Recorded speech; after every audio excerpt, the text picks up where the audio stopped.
దారుణం చోటు చేసుకుంది. 3 నెలల క్రితం ప్రేమ వివాహం చేసుకున్న ఓ యువతి అనుమానాస్పద స్థితిలో పుట్టింట్లో శవమై తేలింది. పూతలపట్టు మండలానికి చెందిన సాయితేజ, యాస్మిన్ భాను ప్రేమించి పెళ్లి చేసుకున్నారు. యువతి కుటుంబ సభ్యులు అభ్యంతరం వ్యక్తం చేయడంతో పోలీసులు వారికి కౌన్సిలింగ్ ఇచ్చారు. తండ్రి ఆరోగ్యం బాగోలేదని నిన్న యాస్మిన్ భానును తీసుకువెళ్లారని, తెల్లారేసరికి శవమై తేలిందని మృతురాలి భర్త సాయితేజ ఆరోపించారు.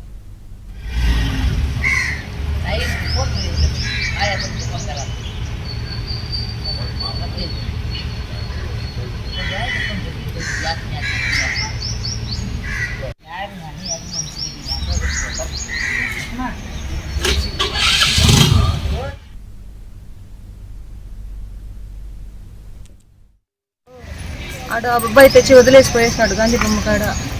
మళ్ళీ వాళ్ళ ఆయన బండ్లు తెచ్చి ఇంట్లో వదిలేసి ఆడే తిట్టి ఉంటాడు ఆయన. నువ్వు ఎందుకు వచ్చినావు మా ఇంటికి, నాకు పరువు తీసినావు కదా, అలాగే ఎందుకు నా ఇంటికి వచ్చినావు అని ఆ నుంచి కూర్చోపెట్టుకుని ఇంట్లో కూడా వచ్చి తిట్టాడు. ఆపని మళ్ళీ ఎందుకు వచ్చినావు, పోయిన దాన్ని అట్లా పోయేసి ఉంటే మళ్ళీ నా ఇంటికి ఎందుకు వచ్చినావు నువ్వు వచ్చినాడు. మళ్ళీ ఇంట్లో వదిలేసి ఆయన అల్లిపోయి ఏమన్నా చేసుకుంటే నేను ఉండను ఇంట్లో అల్లిపోయేసినాడు సార్. వాళ్ళ ఇంటికి వెళ్ళేసి అడగగానే వాళ్ళ అక్క వచ్చి గవర్నమెంట్ హాస్పిటల్లో ఉంది, వెళ్ళి చూసుకోకపోని చెప్పి చెప్పారు. మేము అప్పటికప్పుడు గవర్నమెంట్ హాస్పిటల్కి వెళ్ళంగానే అక్కడ ఎవరు లేరు. ఎవరో మార్నింగ్ హ్యాంగింగ్ కేసు వచ్చింది వెళ్ళిపోయారని చెప్పి చెప్పారు. తర్వాత మళ్ళీ వాళ్ళ ఇంట్లో వాళ్ళకి కాల్ చేసి వాళ్ళు సరిగ్గా రెస్పాండ్ అవ్వలేదు. మళ్ళీ ఏదో చులకనగా మాట్లాడారు. వెళ్ళి మార్చిలో పడింది, వెళ్ళి చూసుకొని చెప్పారు. మళ్ళీ ఆ తర్వాత మార్చి దగ్గరికి వెళ్ళేసరికి ఆ అమ్మాయి ఫోటో చూపించేసరికి ఆ అమ్మాయి మార్నింగ్ చనిపోయింది, మార్చిలో ఉండాలని చెప్పి చెప్పారు. ఓవరాల్ గా అంశానికి సంబంధించి మరిన్ని అప్డేట్స్ మాకు కరెస్పాండెంట్ మనోహర్ అడిగి తెలుసుకుందాం. మనోహర్, ఆ యువతిని ఎవరు చంపారు, దీనికి సంబంధించి పోలీసులు ఏం చెప్తున్నారు?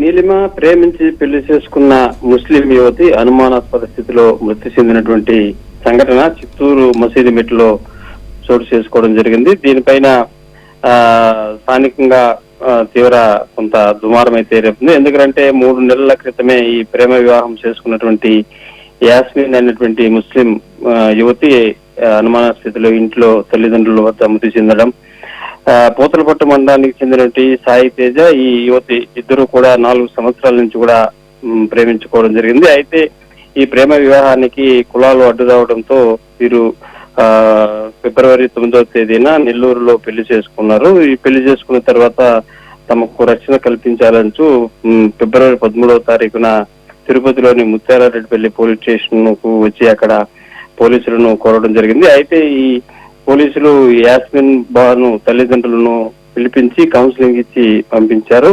అయితే ఈ యాస్మిన్ బానుతో తల్లిదండ్రులు తరచూ కూడా ఫోన్ లో సంప్రదించడం జరుగుతున్నది. అయితే యాస్మిన్ బాను తండ్రి ఆరోగ్యం సరిగా లేదనేటువంటి ఒక సాకుతో 2-3 రోజుల నుంచి కూడా ఎవరైతే భర్త సాయితేజ ఉన్నారో ఈ సాయితేజ పూతలపట్టు మండలం, ఈ సాయితేజకు ఫోన్ చేసి తండ్రికి ఆరోగ్యం సరిగా లేదు కాబట్టి ఆ పాపను పంపించాలని కోరినటువంటి నేపథ్యంలో ఆదివారం ఉదయం 11 గంటలకు ఈ ఎవరైతే యాస్మిన్ బాను ఉందో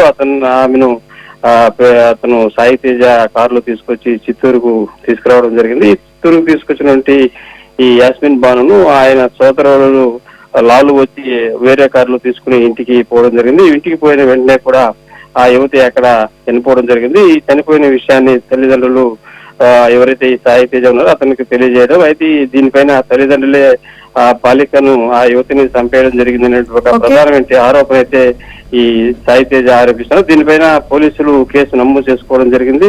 పోస్ట్ మార్టం నిమిత్తం పోలీస్ స్టేషన్ నుంచి ఏదైతే ఈ శవాన్ని ఆసుపత్రికి పంపించడం జరిగింది. ప్రస్తుతానికి పోస్ట్ మార్టం జరుగుతుంది. దీనిపైన ఎలాంటి పోస్ట్ మార్టం రిపోర్ట్ వస్తుందో దాన్ని చూసి పోలీసులు కేసు నమోదు చేసుకుని దర్యాప్తు చేసేటువంటి పరిస్థితి అయితే కనిపిస్తుందని చెప్పాలి. Neelima. Right, thank you Manohar.